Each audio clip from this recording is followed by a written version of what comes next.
What's up, guys? It's tkyle here, and today we are going to be discussing one of the most iconic albums of all time, Blackout. Today, October 30th, 2017, is the 10-year anniversary of this album, which is so crazy to me. I know a lot of people said it was last week.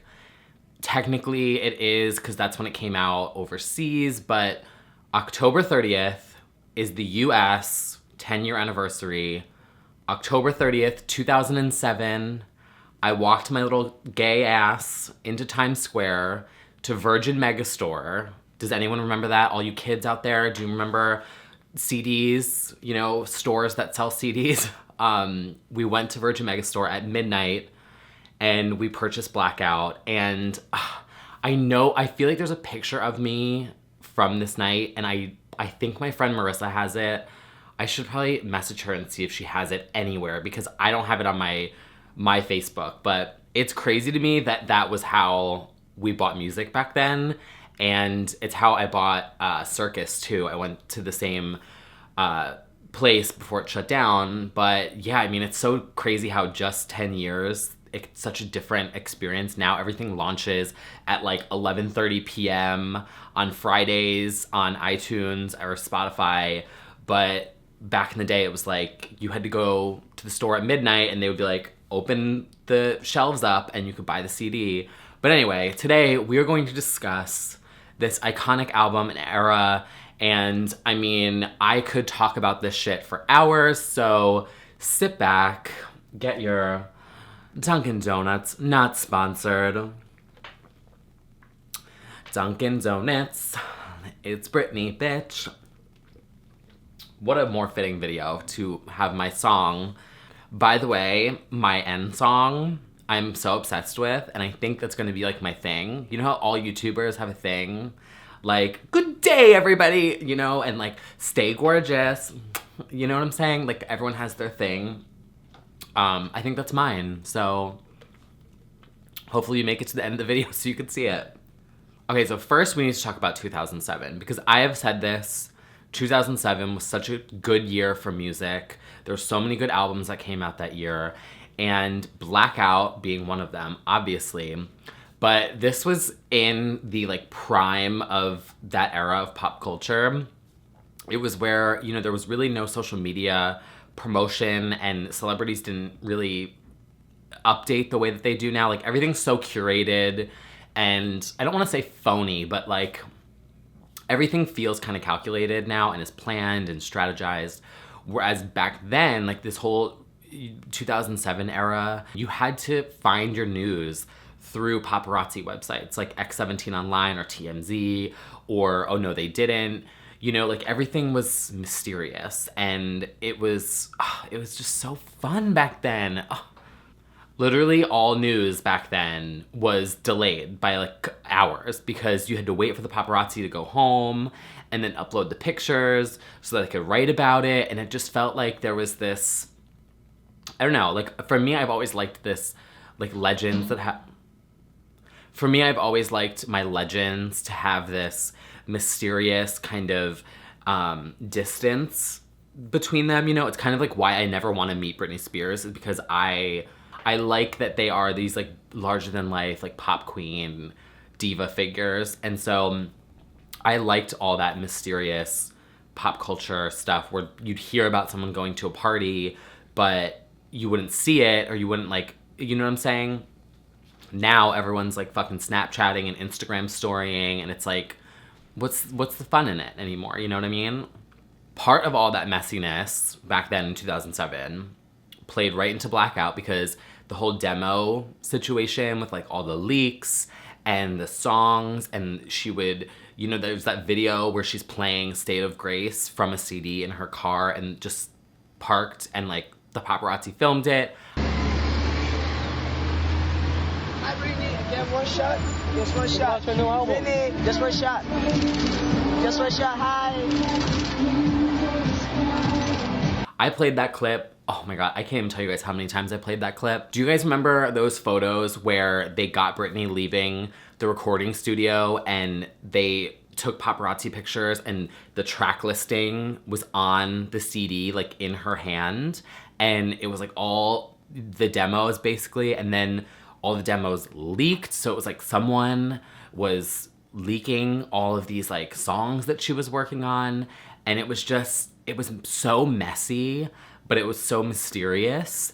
And it was just so cool to like have it all unfold. And then like the actual CD came out. So it's almost like we got 2 CDs in one. Like I have all the Blackout demos in one playlist, and then I have Blackout as like a separate thing because they're literally totally different. Even though they're the same album, there's so many unreleased songs. If you don't know what I'm talking about with the whole demos thing, I believe there's a YouTube channel that has all the demos and has a playlist of them. I will try and find it. I will find it, and I will link it below in the description box so that you can like go through and hear what I'm talking about, because the song State of Grace and also Sugarfall are so good. And I hope one day we get them in like a mastered version on some kind of a CD. I don't know how or where or when, but I hope it happens. Also, the demos for Break the Ice and Heaven on Earth and also Perfect Lover are, in my opinion, better than the actual real album version. Like, I don't know, maybe it's just because they sound different and they sound like they're like a little bit more raw. Like it's not as mixed and produced, so you kind of hear her vocals a little bit better.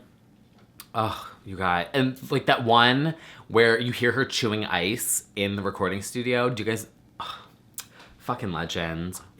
So before I go into a track by track rundown, review, discussion of every song on Blackout, which we are going to discuss, let's talk about Blackout as a whole. Like the album, the era. Do I think that Blackout is the best Britney CD of all time? I don't know.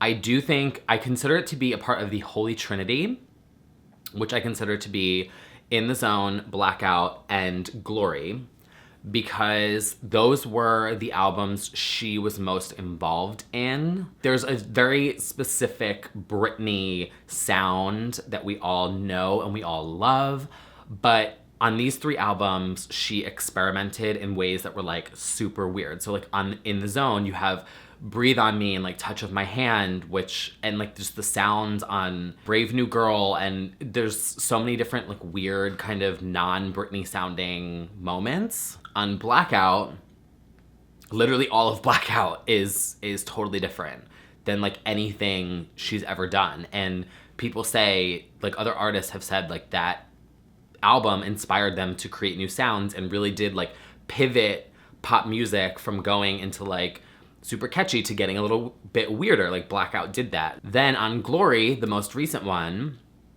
she was super involved in. And If I'm Dancing, No Cias Cortez, Private Show. I mean, these songs are so out there and different and crazy. And like, I remember when I first listened to Glory, I was just like, what is it? But I loved it. Like she really experimented and tried new things on those 3 albums. So I consider those 3 to be like the holy trinity of Britney albums. And then obviously, I mean, the early stuff, like Britney, Baby One More Time, Oops, like those are classic. That is like classic Britney. Like there's no deny, like that's her. But like these 3 albums really just took her outside of her comfort zone, took her outside of that Britney model of like pop. Femme Fatale kind of went back to being Britney, but these other ones were very experimental. And actually, Femme Fatale was a little experimental too with like Hold It Against Me, but so I don't know. I wouldn't call Blackout her best album, because I mean, I really can't pick a best, honestly. I very much relate like all the different eras to different moments in my life, so I can't pick a favorite. It's like picking a favorite child. I mean, not like I'm a mother, but you know what I mean? You can't do it. But I will say Blackout, in comparison to all the other ones, and I've said this before, and I'm gonna say it again, and I'm gonna preach it until the day I die, Britney Spears EP'd Blackout, and she does not get enough fucking credit for it. Everyone thinks she can't sing, she can't dance anymore, she's just like a robot. Shut the fuck up. She EP'd that album. And allegedly, from what I have heard, I don't know if this is true because that era is so messy and that time period is so messy. Allegedly, when you're the EP of an album, you basically like, you handle all of the like getting the producers and doing the songs and recording and mastering it and like, you know, you handle the process of it. I'm the EP of my YouTube channel. I handle everything and get it online. So allegedly, she took care of it. She did it and basically handed it off to the record label and just said, this is it. This is my album. And they just put it out. So that's what I've heard. I don't know if it's true. I feel like it could be true because like the demos are very close to the final songs. So if anything, the record label probably just like cleaned everything up and put it out there. But like with Danja, like working with Danja, Britney, that was her. She did that. So she did that. So I think that is why Blackout holds such a special place in the Britney fandom for us, because she was going through such a chaotic personal phase of her life and in the media, but she creatively put together one of her best albums at the same time. And that's why I've always admired her, because she's resilient as fuck and put out one of her best creative pieces during the darkest time of her life. And, you know, I'm not a singer, songwriter, dancer, but I can relate to that. I can relate to being in a very dark place and my creativity, like, pulling me out of it and helping me through it. So, Britney, I just love you so much. Okay, so now let's go through Kyle's little thoughts on every song on Blackout, because I could talk about Blackout for the next 10 hours if you guys really wanted. 10-hour live stream. Kyle talks about Blackout for 10 hours straight. I honestly could. But yeah, so we're gonna go through Blackout. Also, you guys, side note, it pains me to admit this and say this here on camera. I went into my Legends binder to get Blackout, and I was like flipping, and I didn't see it, and I was like, okay, where is it? Flipped through every single page, and it's not there. I don't know where my Blackout cover is, like my album art from Blackout. I'm fearing that I remember scanning it, I think at work, like a couple years ago. Like my actual, and I think I left it there. Like it just dawned on me like 30 minutes ago when I went into my binder, and I was like, okay, where is it? We need to go. I like can't even think. I'm actually upset about it. So in addition to the messiness and the demos and all the chaos or whatever in the whole Blackout era, we got this. I mean, like, this is one of, like, I don't care what you think about this performance. You cannot deny that this is one of the most memorable, iconic pop culture history moments of all times. This is like, you think live TV, music, performances, whatever, right here, Miss Britney, give me more. Just 1 month before Blackout came out. Fucking iconic. Okay, track by track. When you first press play on Blackout, what do you hear? It's Britney, bitch. Most iconic 2 seconds of your entire life that you will ever hear. Am I right? Am I right? I'm right. Forget the rest of the album. That alone is iconic. It's Britney, bitch is one of the best. It doesn't get any better than that. Like, I say it all the time. That's it right there. That just sums up this whole era. It's just, it's Britney, bitch. Now, I'm gonna make a controversial statement here. Feel free to disagree with me. But Give Me More is the best Britney song of all time. I said it. That is my number one. It is my number one because this actual song, It's Britney, Bitch, the VMA performance, the era of Blackout and its time period, and also the mystery and the drama behind the music video. How there was like another music video, it got scrapped, they made this new one. The new one is like so messy, but then that uncensored extra version leaked, and you know, it's just, there's so much mystery and scandal and drama, and like, It's Britney, Bitch. The song Gimme More is my number one, not just by like song, but everything around the song. You know what I mean? Some people will try and lie to you and tell you that Toxic is the best Britney song of all time. No, don't listen to them. They're lying, fake fan. Next up, number 2, You Want Base Me. Ugh. Another one that's up there in the best Britney songs of all time. Now, this one is so good because the video is also messy, but so good. And remember all those paparazzi pictures of her like leaving the set, and there was all those stories that were like, if you don't show up to the music video shoot, you're gonna lose your record deal. And it was like she was forced to show up to this thing. Piece of Me is so good. And the circus tour performance of Piece of Me in that cage is so epic. The lyrics, the video, the circus tour performance, I mean, you guys. Next, Radar, the song that has been on every single Britney album ever released. We love Radar. We love Radar Horse. Rest in peace, Radar Horse, Angel. What's so interesting about Radar is that it got released on Circus and then got a music video. And I think that's so...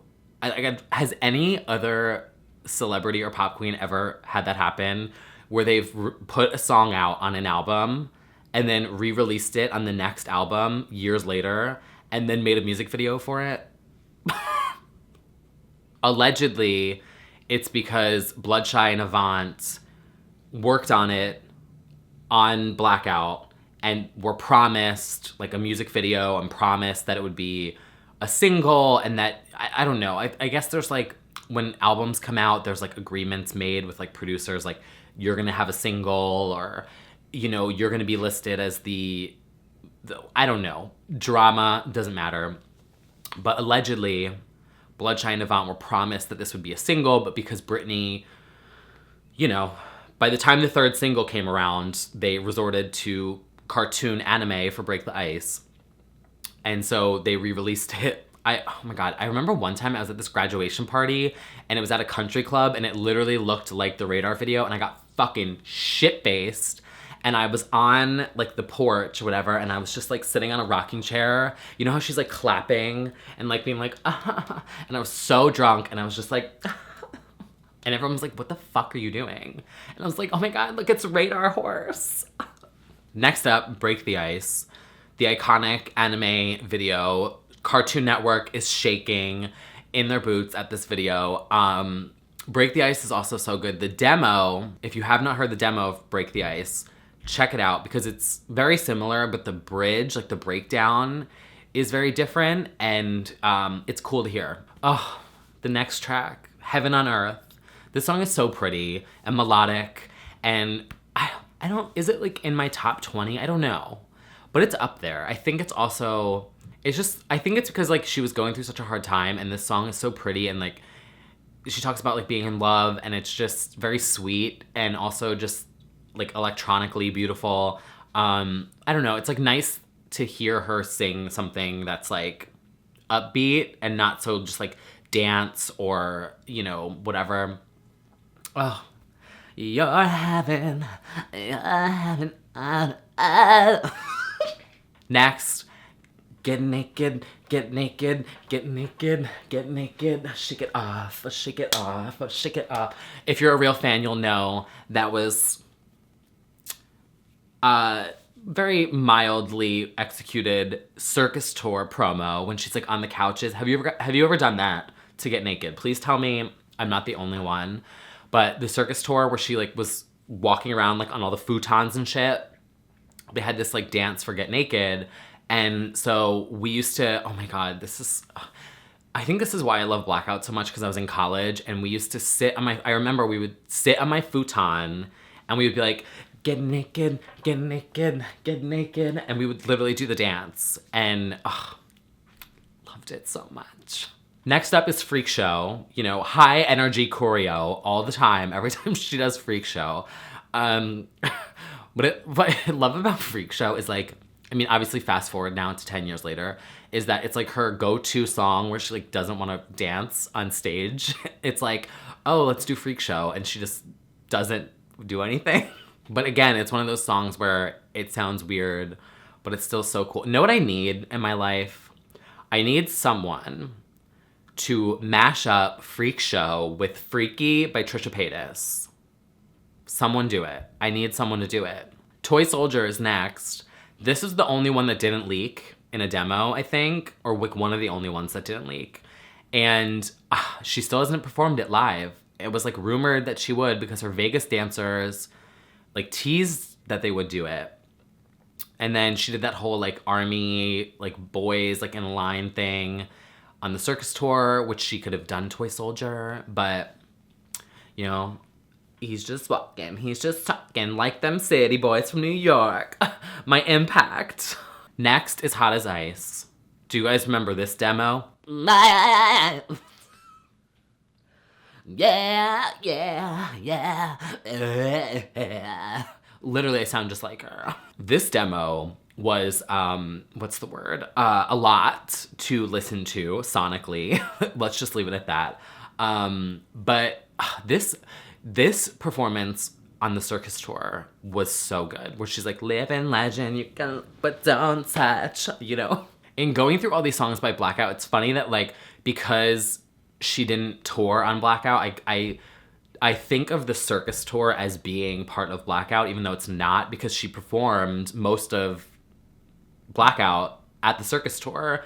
And a lot of my memories from like these songs are from the circus tour. The next song, Ooh Ooh Baby, which she also did on Circus Tour, has one of my favorite memories of all time from the Circus Tour. Should I tell this story? I feel like I can tell this story. It's fine. I won't say her name. So I went to the Circus Tour with one of my friends, like one of my closest friends, and she was hammered, like out of her mind. And during Ooh Ooh Baby, at the Circus Tour, they did the magic show. So it was like, she was like cut in half, and then she like appeared out of nowhere. And there was like a person that wore a gigantic bunny suit, and they were like super tall. And they were walking around the stage, like pushing that little cart with like the woman that was like cut in half or whatever. I don't know. It was like some magic trick. And my friend was so drunk. At the next day, she was like, all I remember is there was a gigantic bunny walking on stage, and she checked her text messages. And they were all like to our other friend. It was like, oh my God, there's a huge bunny. Like there's a gigantic bunny walking around the stage. I'm so scared. There's a huge bunny. Oh, and I think of it every time I hear Ooh Baby. Ooh, you should be at home worrying about your baby, a little baby that's at home by itself.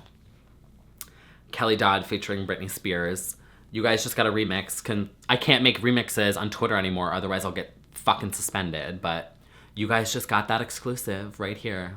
Perfect Lover is next. This is one of my favorites on, I think the beat to this is so, I mean, it's so good, and the demo one is really good, and it's just like, it's quick, but it's also very deep and like kind of dark and subtle, and just, I don't know, I love it. And then the last song, at least on the regular version, not the deluxe version, Why Should I Be Sad, which is the dig at K-Fed, where she calls it all out. I mean, I love that she went there and she just put it out there, and she's like, why should I be sad? Like, she did not care. She was over it. I mean, I loved Chaotic, but, you know, I'm so glad that's over. Oh my God, do you guys remember? Okay, I got into Kevin Federline's album release party with a fake ID at, oh my God, what was that club called? I don't even know. I don't know how the fuck we got in. I looked like such a baby. And we went because we were thinking that Britney would be there. And so we went to this club, and maybe I should make this a story time video because separately it should be its own story. But we went to this club and he was there and they played Slave for You and he had them cut it off. Like he told them to turn it off. And I was like, okay. Next day we go to class and it's announced that they broke up, that she's divorcing him. And you guys remember on The View, it's on YouTube if you want to watch it, but Rosie O'Donnell like announced, she's like, this is the best day ever, best news of all time. And then she's like, Britney's divorcing K-Fed. And then like everyone starts cheering and then she's just like, confetti! And like it's like, oh. What a blessed day in history. And the last two songs are Get Back and Everybody, which are okay, they're decent. I mean, they're not like fantastic, which is why they're bonus. Well, bonus tracks are sometimes better than the real ones on other albums of Britney's. But these were just kind of like, like get back, if I can, take it back. It's just like repetitive. And then Everybody, every time I hear it, I'm just like, JJJJJR. You know, like, that's all I think of when I hear it. Ugh, what an iconic, legendary album. I feel like this video is gonna be like 10,000 hours long. I hope not. Oh well, sorry. I really just love this album so much and this era so much. And the fact that it's like right before Halloween and the fall, it's just every single year when you get that first crisp like breeze, I just think it's Britney, bitch. I mean, I think it's Britney, bitch, literally all the time, every single day. But you know what I mean? Like, I mean, for most of you watching, like not everyone lives on the East Coast, obviously. The weather, the time of year, it's just always like the change of colors. Like I see the leaves changing from green to orange and yellow and I think of the orange and yellow on the cover of Blackout. Like, is that weird? Probably, but it's true. So that is all for this discussion and this appreciation. Share with me your Blackout memories below. I have so many. I mean, I could go on for hours and hours and hours. I should do a story time about how I snuck into Kevin Federline's album release party. Should I do that? That is all for today's video. Thank you guys so much for watching, and for all you Britney fans out there, I love you, and I'm so glad that social media has allowed me to connect with so many different Britney fans from all over the world, literally. That sounds so dramatic, but it's so true. And I love that because in the midst of like all the madness and the chaos of everything in social media now, like we still have our little community and we are literally a family. Especially, I think, ever since Britney Jean and like Vegas, I feel like our community like really got super niche. Not niche, because obviously Britney's like iconic queen of pop, but like when I went to Vegas, it was like I would meet people who knew me from Twitter and it was just like, I don't know, it felt like this fandom, community, family. I just love it. I love it so much. And I love Blackout and I love the fall and I am rambling. So I'm gonna go, but thank you guys so much for watching and for supporting my channel. And if you liked this video, give me a thumbs up below and leave me a comment. Let's continue chatting about this in the comments below. And I will see you guys soon with a new video. Bye, guys. It's Britney, bitch. Shake your tits. Dunkin' Donuts.